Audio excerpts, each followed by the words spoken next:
Dan San Ali Ansar menerobos pedalaman Majapahit untuk mencari para pertapa Buddha dan para ahli yoga Hindu yang kabarnya banyak bermukim di sana untuk diislamkan.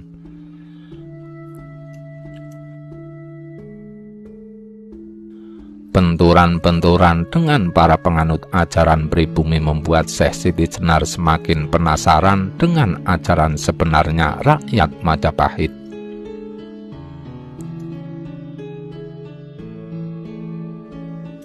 Sehingga Syekh Siti Jenar bingung karena tak bisa mengislamkan rakyat Majapahit sepenuhnya. Semakin ke timur semakin berat bagi Syekh Siti Jenar untuk menyebarkan ajaran Islam.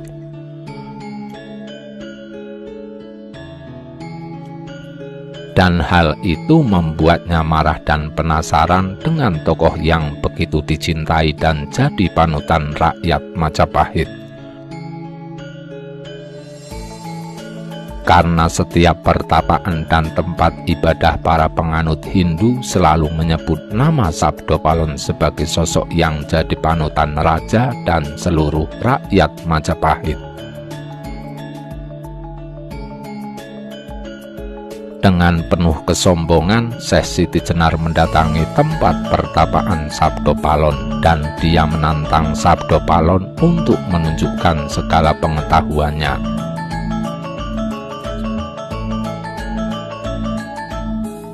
Tapi Sabdopalon tak melayaninya, dia malah mempersilahkan Syekh Siti Jenar untuk mengajarkan semua pengetahuan dan ajarannya kepada para pengikut Sabdopalon.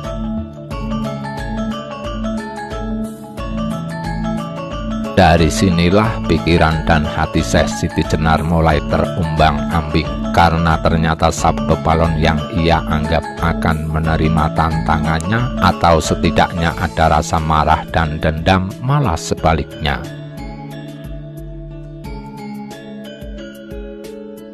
Rasa penasaran Syekh Siti Jenar mulai timbul karena perilaku Sabdopalon dan para pengikutnya.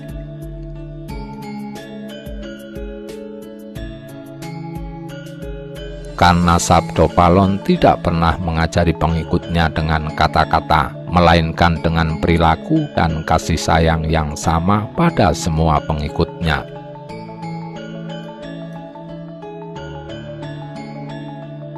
Sebenarnya Sabdopalon sudah paham dengan maksud dan tujuan Syekh Siti Jenar datang ke pertapaannya, namun dia tetap menghormatinya lebih dari sekedar tamu, melainkan saudara sendiri. Hingga Syekh Siti Jenar mendatangi Sabdopalon di saat semua pengikut Sabdopalon tertidur pulas. Saat itulah Syekh Siti Jenar adu argumen dengan Sabdopalon tentang Tuhan Syekh Siti Jenar dengan Tuhan Sabdopalon.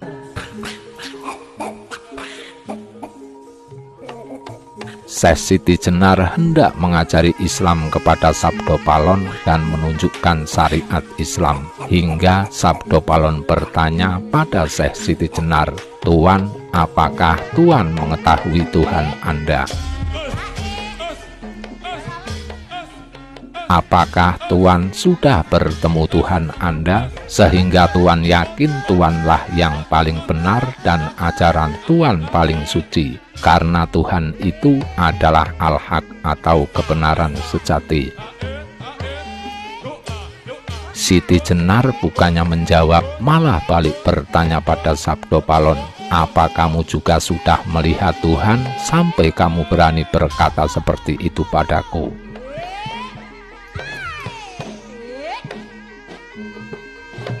Sabdopalon menjawab, "Ya, saya mengetahui Tuhan saya dan saya bertemu Tuhan saya." Mendengar jawaban itu, Syekh Siti Jenar tak percaya begitu saja dan bertanya, "Bagaimana aku mempercayai Anda dan Tuhan Anda?"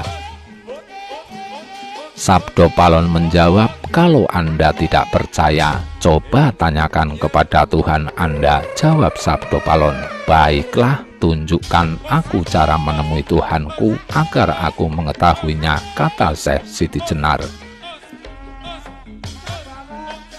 Lalu Syekh Siti Jenar bertanya pada Sabdo Palon, apakah Anda sudah melihat keagungan Arsy? Sabdo Palon menjawab, sudah, bahkan aku melihat di atasnya Arsy masih ada yang lebih tinggi lagi kedudukannya. Siapa dia? Tanya Syekh Siti Jenar keheranan dan kebingungan. Sabdo Palon menjawab, Ingsun. Siapa Ingsun itu? Tanya Syekh Siti Jenar. Dialah sejatinya Tuhan, jawab Sabdo Palon dengan tenang. Siti Jenar semakin penasaran dan ingin membuktikan kebenaran ucapan Sabdo Palon. Sabdo Palon menanggapi dengan senyuman, baiklah, karena Tuhan lebih mengutamakan sujud, ya Tuhan sujud saja, pasti bertemu Tuhan.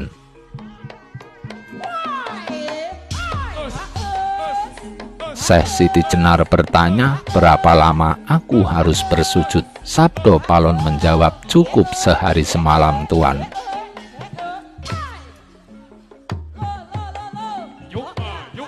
Tapi sebelum melakukan sujud, Syekh Siti Jenar berkata, jika aku tidak bertemu Tuhan, maka kamu dan seluruh pengikutmu harus ikut ajaran Islam, kata Syekh Siti Jenar dengan nada sombong.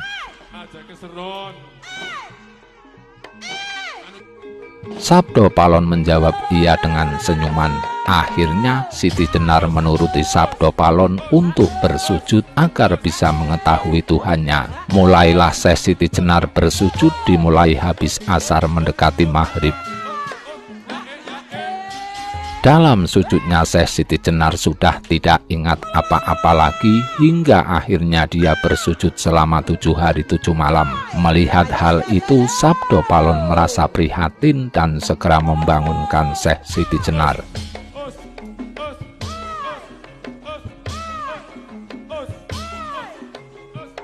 Sabdo Palon membangunkan Syekh Siti Jenar yang dalam posisi sujud didudukkan, kemudian diberi wewangian di hidungnya agar Syekh Siti Jenar cepat kembali sadar.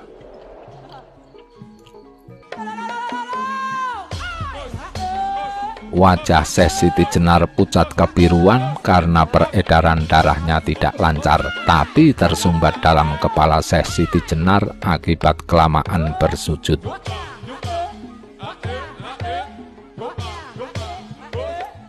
Setelah sadar, Sabdo Palon bertanya lagi, berapa lama Anda sudah bersujud Tuan Syekh? Sehari semalam, jawab Syekh Siti Jenar. Sabdo Palon tersenyum menjawab, Anda lupa, Anda sudah bersujud 7 hari 7 malam. Syekh Siti Jenar merasa kaget dan tak percaya, masa selama itu, kata Siti Jenar dalam hatinya. Sabdo Palon meyakinkan Siti Jenar dan berkata, Anda lihat bulan saja nanti.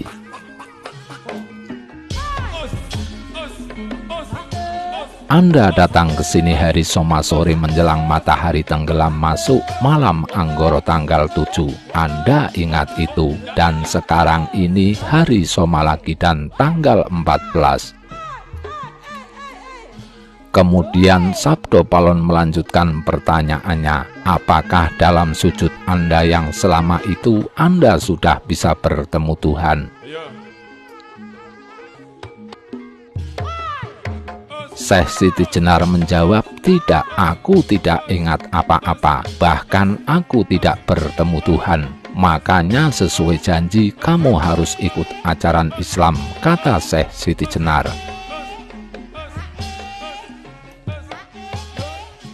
Nanti dulu, jangan gugup, kata Sabdo Palon. Dengan sujud Anda yang 7 hari 7 malam saja, Anda tidak bisa melihat Tuhan atau melihat kebenaran sejati. Bagaimana dengan sujud yang cuma sebentar, kok Anda sudah merasa paling benar dan suci? Sekarang begini ya Tuan Syekh, Anda ikut denganku duduk semedi. Toh di ajaranmu juga ada, cuma beda nama yaitu iktikaf. Kemudian Syekh Siti Jenar melakukan apa yang Sabdo Palon lakukan. Dengan izin Tuhan Yang Maha Esa atau Gusti Kang Akarya Jagat, Syekh Siti Jenar dibawa terbang melintasi 7 semesta kehidupan. Dia ditunjukkan perjalanan jiwanya dari Al-Amarah, Al-Luamah, Al-Mulhamah, Al-Mutmainah, Al-Sufiyah, Al-Lubiyah, dan Al-Sir, di mana semua rahasia di atas rahasia dijabarkan. Dan pada akhirnya Syekh Siti Jenar sampai pada ajna, yaitu proses di mana manusia sudah tidak bisa apa-apa.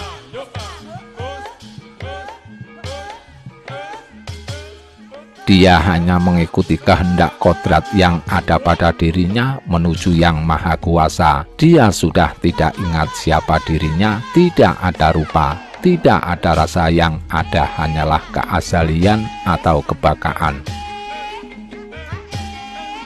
Sesuai kapasitasnya, Syekh Siti Jenar tergugah bangun, kedua matanya terbuka, dan tanpa sadar dia menangis sedih, takut, bahagia, haru, seperti anak kecil yang baru sadar dari mimpi buruknya.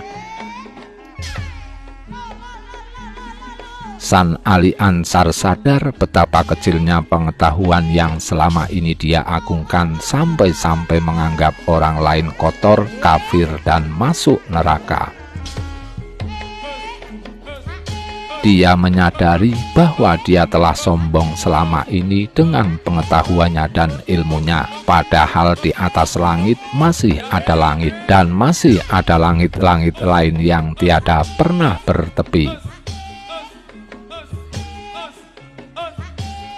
Seiring waktu, Sabdo Palon pun selesai dan tersenyum menatap Syekh Siti Jenar yang masih tertunduk menangis karena bahagia, sedih, merasa salah, takut, penuh keharuan, dan sebagainya. Dengan suara paro dan tubuh gemetaran, Syekh Siti Jenar berkata, "Tuan Sabdo Palon, tolong ajarkan saya dan bimbing saya agar selalu menjalani kebenaran sejati."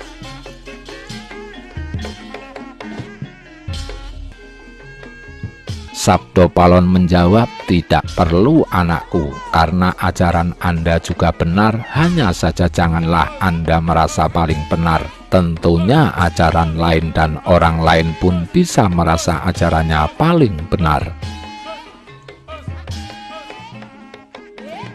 Anda juga tahu, anakku, bahwa yang mawujud dan yang tertata ini adalah kebenaran dan keberadaan dari Tuhan. Pesanku, jangan Anda tinggalkan ajaran Anda ya anakku, karena itu juga benar."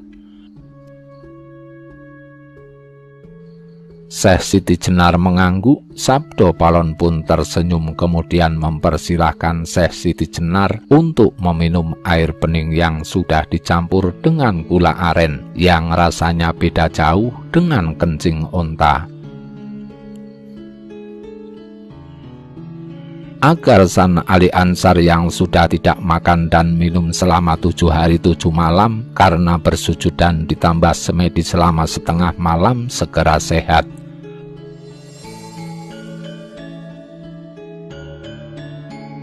Setelah meminum air tersebut, Syekh Siti Jenar merasa pulih. Kemudian Siti Jenar memandang bulan tanggal 14 malam 15, di mana bulan purnama memancarkan cahaya yang sempurna. Siti Jenar merasa beruntung bisa bertemu dengan seseorang yang rendah hati mengajaknya berjalan dalam semesta hidup yang ada pada dirinya, sehingga bisa mengetahui semua nafsnya atau jiwanya. Dari Al-Amarah, Al-Luamah, Al-Mulhamah, Al-Mutmainah, Al-Sufiyah, Al-Lubiyah, Al-Sir, atau dalam Jawa jiwa-jiwa itu disebut Manipuro, Anahata, Adara, Wisudi, Ayana, Adista, dan Sahasraya. Mulai saat itulah San Ali Ansar tertarik dengan ajaran Sabdo Palon dan meninggalkan ajaran yang dia banggakan, yang dia anggap paling benar dan paling suci. Tapi Sabdo Palon melarang Syekh Siti Jenar meninggalkan ajarannya yang sudah dipelajari dari kecil, karena semua itu sama halnya dengan tidak menghargai orang yang telah mengajarinya berbagai pengetahuan.